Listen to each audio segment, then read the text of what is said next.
Það var sárt tap kvöldið í undanúrslitum. Já, auðvitað alltaf sárt að tapa í undanúrslitum og Hvað var að gerast svona? Við vorum bara ekki að spila vel og sérstaklega í fyrri hálfleik varum við arfaslagir og það er ótrúlegt að við skildum þetta vera í leiknum með hvernig við vorum að spila og varnarleikurinn okkar var skólabókardæmi hvernig við ekki að spila vörn Þið farið yfir þetta á næsta vídeófundi. Já, við erum búin að vera að reyna að fara yfir varnarleikurinn okkar en því miður bara erum við slagir þar í Augnablikinu. Við erum búin að vera kannski síðustu 2 ár gott varnarlið. Já. En núna erum við bara með lélegri liðum í deildinni í vörðinni og það er vandamál sem við þurfum að laga og það verður ótrúlegt að sjá hvað menn komu svona metnaðarlausir í þennan leik og mér fannst eiginlega það bara skammalegt. Einhver nöfn sem þú vilt nefna? Mér veist bara allt byrjunarlið vera ekki tilbúið í byrjun og það verður enginn einn frekar en einhver annar en við héldum okkur inn í leiknum veit ekki ennþá hvernig en svo í seinni hálfleik þá að vísu menn fóru að laga aðeins vörnina en okkur vantaði alltaf við þennan eista og þegar við komumst yfir og getum bætt í í þriðja leikluta þá erum við að missa boltann og í einhverjum klaufagangi og fáum á okkur sóknar frá okkur sem við sitjum í og þetta var svona leikunni hjá okkur Áhugaleysi kannski? Nei, það vantaði svona einhvern metnað og það var bara þannig Þórsararnir spiluðu gríðarlega vel, hittu vel og áttu bara skilja að vinna þennan leik. Þeir lögðu sig meira fram í við. Kannski ekki að þínu liði, það verður Stjarnan Þór þá á morgun. Já. Hvernig myndirðu spá þeir eru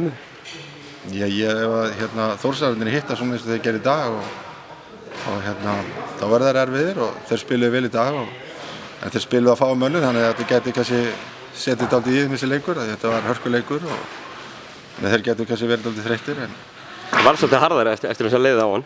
Já, ég meina við aðeins spýttum í lófan í varnarlega í seinni hálfleik og hann var betri en það vantaði alltaf svona herslumunni hjá okkur en ég bara vona að þetta verði bara jafn og skemmtilega leikur á morgun og bara verði svona bara góð auglýsingur í körfuna. Ég meina það voru 2 hörkuleikir hérna í dag og þannig. Að þú heldur að Þór vinni? Nei, ég hef ekki hugmynd það. Ég held að bæði liðin eru bara voru að spila vel í dag og bara er krefið. Já, Stjarnan hitti vel og Tommi sá ég var að spila gríðarlega vel hjá þeim og þannig að þetta var örugglega bara jafn og skemmtilegur leikur. 2 vikur í mót, fara um fólk, farin að fá feeling?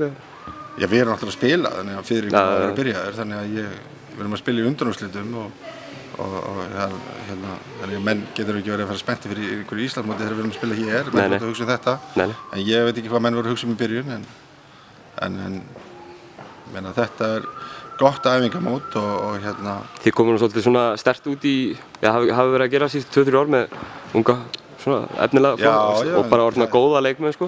Ætla Haukar að byggja ennþá fyrir ykkur ofan að Já, ég meina Engin ástæða til annars? Nei, við erum að spila á okkar ungu strákum hérna en það er ekkert, þú getur ekki alltaf verið ungur, þú þarft að stíga upp Þú eru búin að fá, þetta er 3. árið þeirra í efstu deild og það þýðir ekkert alltaf að vera að skýla sig bak við aldur Nei. Ef þú ert að spila í efstu deild þá áttu að vera nógu góður og þannig að Þannig að þú krefst þessa af þínum strákum Já, við ætlum okkur stóra hluti í vetur og þannig að þetta er kjaftsök sem við fengum í dag og ég ætla að vona að allir í kringu liðið læra af þessu.